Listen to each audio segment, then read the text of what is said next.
Difficult days are ahead for our nation. We're going to have a couple of weeks starting pretty much now, but especially a few days from now, that are going to be horrific. I'm Julie Pace, Washington Bureau Chief for the Associated Press, and this is Ground Game.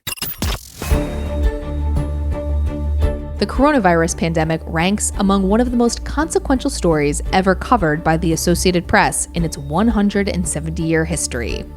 Here to take you inside the outbreak is AP's Ralph Russo.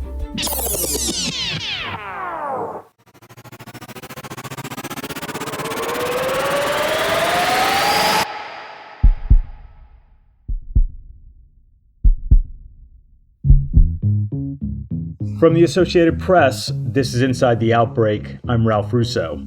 Today is Thursday, April 2nd. The coronavirus continues to take a devastating toll on the U.S. economy. Jobless claims reached 6.6 million this week, doubling the record set just last week. My guest today is AP national writer and director of digital innovation, Ted Anthony. Ted has been leading the AP's reporting into the ripple effects of the virus and how it is trickling into parts of our lives that are both monumental and mundane. Central to the coverage is this question: what were we as a global community before the coronavirus, and what will we be after? And how do you chronicle that in real time? Ted, thank you so much for joining me today. I'm glad to be here, Ralph. Thank you. So let's start with a very big picture question.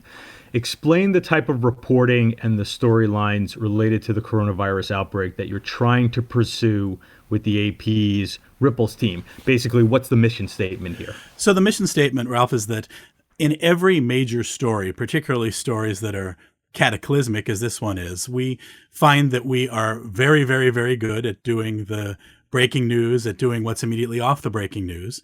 And sometimes we figure out what it means to society and how it affects people all around the world. We're trying to institutionalize that here. We're trying to make sure that the changes that this coronavirus is causing to the world, both daily life and perhaps longer term, are chronicled, that our reporters see those things, they capture them, and they look at what might be minute changes in our life right now and the larger things that might ripple out for months and years to come, hence the name of the team, the Ripples team. What are some of the examples of the stories being worked on in areas of day-to-day life that may be impacted here? Were you even surprised at maybe some of the things that are being affected by the coronavirus? I'm not so surprised at what's being impacted. I'm more surprised at, it's how numerous it is, how it is touching absolutely everything. I'll discuss first a story we did this morning that was looking at the different challenges and plights of introverts and extroverts in this new temporarily isolated world, and how people who absolutely thrive on social contact are struggling a little bit, and those who perhaps get less of their energy from interacting with lots of people are finding that it's comfortable for them. However, as with anything, that's not a hard and fast rule. So digging into something like that, which is a little piece of daily life that we may not often think of, is what we're drilling into. We also had a really, really interesting piece about people who face seasonal allergies every year. And it's an annoyance. It's something that they deal with. They'll take their Claritin or their Zyrtec. But this year, because some of the symptoms of allergies may seem like some of the symptoms of coronavirus here and there, allergy season is a lot more of a stressful time for people who are accustomed to dealing with it. So things like that, those are two small form parts of it. And we're also dealing with bigger picture things. So what are the challenges of examining the impact of an outbreak in real time? I think you have to be careful to make sure that your readers, your audience understands that these are snapshots in many ways, that we are going, just as with any other news, it's an iterative process. We're going with best available information, and we're trying to capture a moment. Now, where that differs is the AP has people who cover places and who cover themes regularly, and so they can bring their expertise to those moments and perhaps give them a little bit more context than they might otherwise have. But what we can't do is say, this has changed like this forever, because we simply don't know. But I'm finding that there is a huge hunger, and our numbers back this up, a huge hunger for people understanding how this is changing other people's lives and by extension their own. And that is another way into this that supplements all of the breaking news that you're hearing and seeing all of the time. So I know from reporting on my own beat, and you made reference to this a little bit about sort of gazing into the future. So reporting on my own beat, which is college sports, it's tempting to try to forecast the future because to a certain degree, I think we're all sort of clamoring for answers to what's ahead. When will this end? How much will it cost? Things along those lines. How do you try to report on long-term consequences responsibly with so much uncertainty? And honestly, I when I wrote this question, I thought to myself, this is almost as much a reporting question that could be used anytime as well as right now with the coronavirus. But specifically with this story where, again, so much is changing so fast, how do you gaze into the future responsibly? I think that one way of doing it is to look at what I call negative space. I've been talking to some of our journalists about this.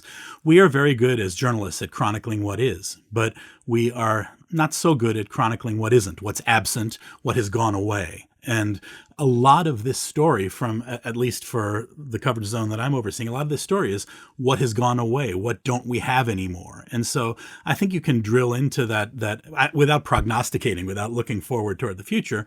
You can show people what is missing right now from life. And through that, you can get them thinking about, what the long-term implications might be. I think of one story that we're just starting work on, which is we're going to look at some places around the world that base their entire economies or great parts of their economies on tourism. And the title for this package is going to be called The Unvisited. And what happens to places when the lifeblood of what they do is suddenly gone. We've examined that in a lot of different perspectives, more obviously with jobs, with things that people aren't doing in their home life. But have we looked at communities where visitors are the absolute central part of a community's existence? So if we can make a catalog of some of the things that have disappeared, we don't have to say or predict whether they're temporary or permanent, but we can show people what's missing, and that gives them a sense of the shape of the world right now, and that gives them some tools to look at what it might be if this type of absence continues. So I saw one story, and I'm not sure if it's hit the wire yet or if it's something that's still in production, so to speak, about baguettes in France. And I thought this was a perfect example of something, again, that's somewhat mundane, but is maybe a drastic change for people who live in that part of the world. Yeah, we actually ran that a couple days ago. And it's interesting. I like your use of the word mundane, because mundane, we're kind of reclaiming that word right now. Mundane is a word that's often used to mean sort of low level, but mundane comes, I believe, from the word for world. And so we're hoping to get mundane pieces that touch people on those very, very small and basic levels. In the baguette story, John Lester in France looked at how this morning ritual of going out and getting your daily bread hot and fresh every morning is being impacted. And in fact, the uproar that was caused when one French mayor said, hey, go get a few loaves and freeze them so you're not going out as much, which in France caused as much of an uproar as if they were suggesting that they take away all wine and cheese. So looking at those aspects of it, that's a postage stamp size story that tells a bigger story about what life feels like. So Ted, you've been involved in reporting of 9/11, reporting of Katrina, the major stories of the last few decades. At what point did the enormity of this story hit you? That's a really good question.